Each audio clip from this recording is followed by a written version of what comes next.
Yeah అందరికీ నమస్కారం. మీ మాయా Sharada.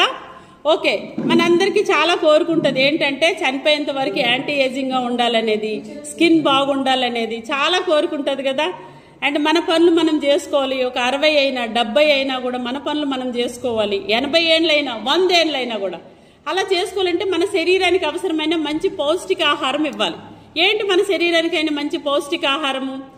మజిల్కి protein కావాలి, నరాల సిస్టమ్కి మంచి ఒమేగా 3 కావాలి, అవునా, బోన్స్కి కాల్షియం కావాలి, అండ్ లోపల ఉండే ఆర్గన్స్ అన్నిటికీ విటమిన్స్, మినరల్స్, యాంటీ ఆక్సిడెంట్స్ కావాలి. కానీ ఇది మనము మన డైలీ లైఫ్లో ఎట్లా ఫుల్ఫిల్ చేస్తున్నాము, ఎట్లా యాడ్ ఆన్ చేసుకుంటున్నాము? అలా కాకుండా మీరు గనక మన హెల్దీ కమ్యూనిటీలో ఉంటే గనక మాతో జర్నీ చేస్తే ఎప్పుడు యాంటీ ఏజింగ్లో ఉండడానికి చాలా హెల్త్ టిప్స్ చెప్తా ఉంటాను. మిమ్మల్ని ఆరోగ్యంగా అవ్వడానికి చాలా గైడ్ చేస్తూ ఉంటాను. ఇన్ఫర్మేషన్ కావాలంటే కాల్ చేయండి. Bye bye.